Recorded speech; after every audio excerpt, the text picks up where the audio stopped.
will say this. I was working at my place of business. I won't give any names or anything. But I worked with these women who I think it was their sole purpose in life to try to see if they could get Dawn every day at work to sway away from God. And they would try to do whatever they could to tempt and do, just anything they could try to do to get my eyes to not focus on Jesus, to not be the testimony and the Christian that I claimed to be. They wanted to see if I would fall.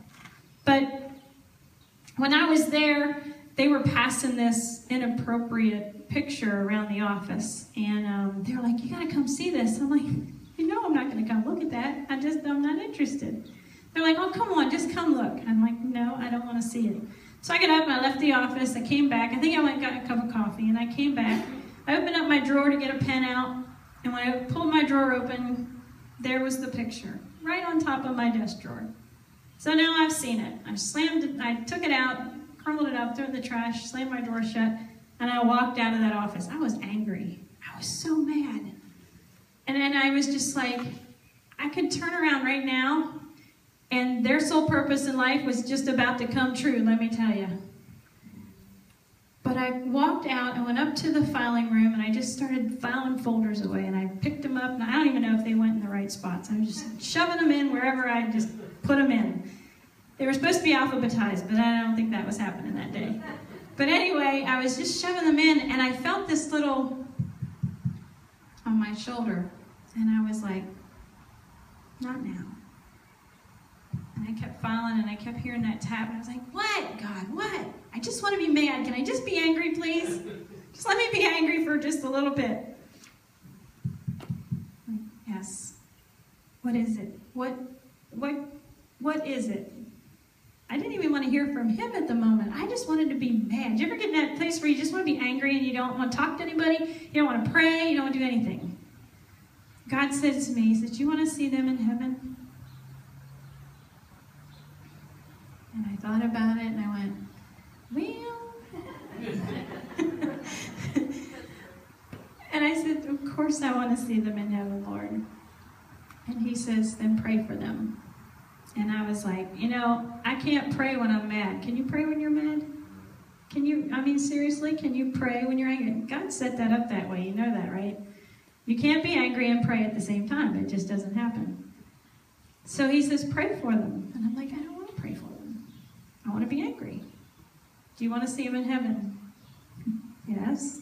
Then pray for them.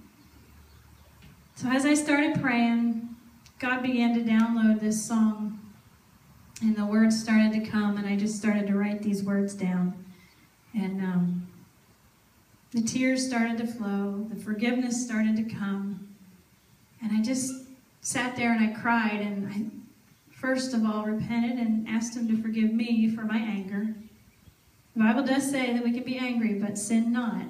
My thoughts were not very pure that day, so I was probably sinning a little.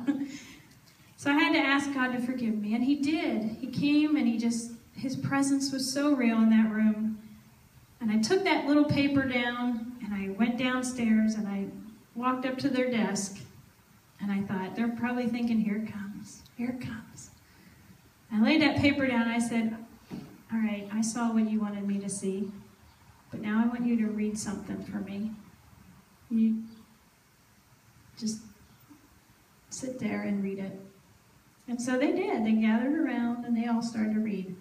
When they read those words, I noticed a couple of them were just puzzled looks on their faces, but there was one girl that had tears started to well up. And I can honestly tell you that I'm friends with that girl today on Facebook, and she loves Jesus with all her heart. It's not anything that I did, but it's just the fact that he came in that moment when I could have been something else. I chose to crucify my flesh and allow him to work in her life. This is the song. This is the outcome of that day. And this is my prayer for you as well this morning. I never, ever go anywhere without the opportunity for you to know Jesus. So I just want you to listen to the words to this song, because this is my heart's prayer for you today.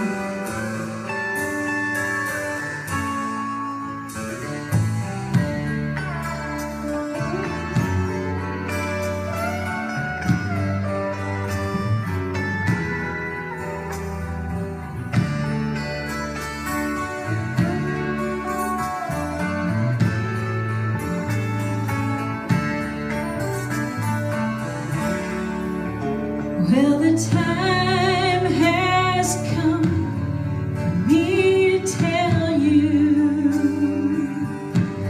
there will be a day when that trumpet is gonna sound,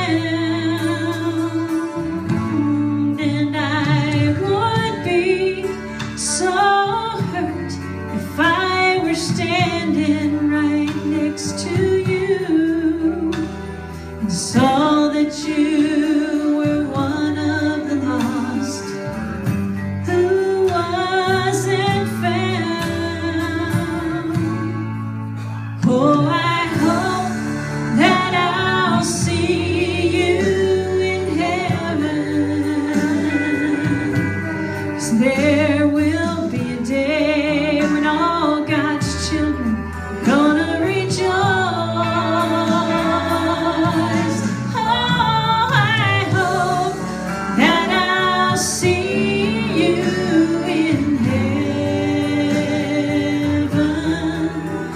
It would be a shame if he called your name and you did not hear his voice.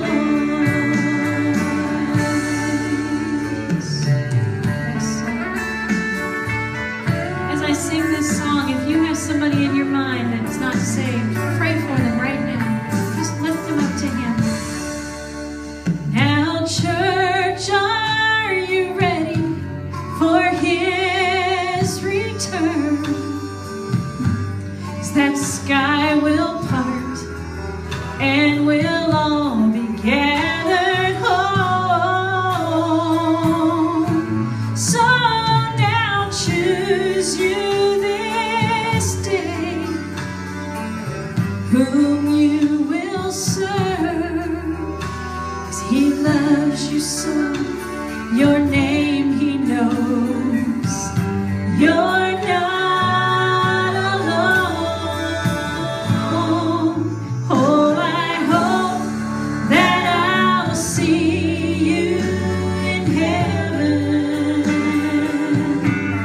'cause all God's children now together are gonna rejoice. Oh, I hope that I'll see you in heaven. It would be a shame if he called your name and you did not hear his voice.